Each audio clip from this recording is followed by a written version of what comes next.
ఘనత మన జగన్మోహన్ రెడ్డి గారికి చెందుతుంది. మనమే చూసాం రీసెంట్గా కూడా రాజధానుల విషయంలో మావి గన్ అంటే ఆయన రకరకాలుగా తీసుకున్నారు.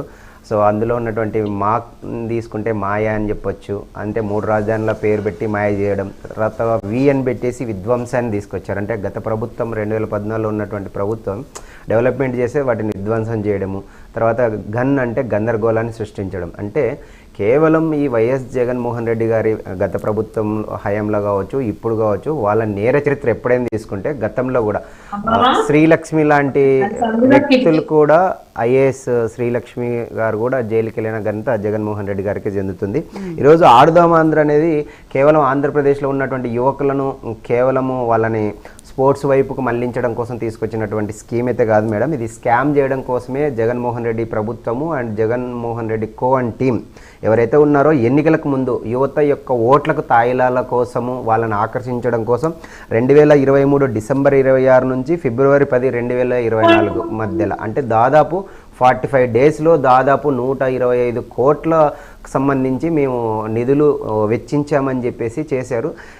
ఎక్స్క్లూజివ్గా మనకు ఆడుదాం ఆంధ్ర అవినీతిపై 40 కోట్లకు పైన స్కామ్ జరిగిందని చెప్పేసి విజిలెన్స్ కూడా రిపోర్ట్ ఇచ్చింది. దీనికి సంబంధించి అప్పటి మినిస్టర్ రోజా గారు కావచ్చు, అప్పటి శాప్ చైర్మన్ బైరెడ్డి సిద్ధార్థ రెడ్డి గారు కావచ్చు, అదేవిధంగా అక్కడ ఉన్నటువంటి ఇన్ఛార్జ్ హర్షవర్ధన్ గారిపై, అదేవిధంగా ఐఎస్ ధ్యాన్ చంద్ గారిపై, అదేవిధంగా వాణిమోహన్ గారిపై కూడా క్రమశిక్షణ చర్యలు తీసుకోవాలని చెప్పి స్పష్టంగా విజిలెన్స్లో పేర్కొన్నారు మేడం. ఇక్కడ ఒకటి స్పష్టంగా చెప్పాలి మేడం, ఆడుదాం ఆంధ్ర అనే పథకంలో క్రీడాకారులు అక్కడక్కడ మాత్రమే కొన్ని చోట్లనే ఆడించారు, కానీ మిగతా చోట్ల మాత్రం ఆఫ్లైన్లో ఆడించకపోగా ఆన్లైన్లో నేములు అనేటివి ఒక ఫేక్ రిజిస్ట్రేషన్స్ తీసుకొచ్చి వాళ్ళకి మనం క్రీడా పరికరాలు ఇచ్చాము, టీషర్ట్స్ ఇచ్చాము, అదేవిధంగా వసతి భోజనాలు ఏర్పాటు చేశామని చెప్పేసి అందులో నుంచి దాదాపుకు 40 కోట్ల స్కామ్ చేశారని చెప్పి కరెక్ట్ ఈరోజు రిపోర్ట్ ఇచ్చారు. ఒకటి మేడం, ఈరోజు ఒకటే స్పష్టంగా చెప్తున్నాం, మొన్న డిబేట్లో కూడా చూశాను బైరెడ్డి సిద్ధార్థ రెడ్డి గారు స్పష్టంగా చెప్పారు, మేము వసతి పరికరాలు ఇచ్చాము, కాకపోతే అవి ఫెయిల్ అయ్యాయి, 1-2 చోట్ల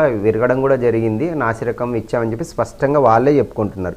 ఈరోజు ఒకటే మేడం, ఈరోజు ప్రస్తుతం ఏదైతే ఆంధ్రప్రదేశ్ ఎన్డీఏ గవర్నమెంట్ ఏర్పడిన తర్వాత ప్రస్తుతం చంద్రబాబు నాయుడు గారి నేతృత్వంలో కావచ్చు, డిప్యూటీ సీఎం పవన్ కళ్యాణ్ గారి నేతృత్వంలో కావచ్చు, ముఖ్యంగా మా కేంద్ర ప్రభుత్వము రాష్ట్రంలో భాగస్వామ్యం బీజేపీ యొక్క సహకారంతో ఈరోజు ఆంధ్రప్రదేశ్ రాష్ట్ర యువత కోసం మేము చాలా కట్టుబడి ఉన్నాం మేడం. ఎందుకంటే ఈరోజు స్పోర్ట్స్ యువతీ యువకులు కావచ్చు, ఎవరైనా యూత్ ఎంపవర్మెంట్ ఉంటే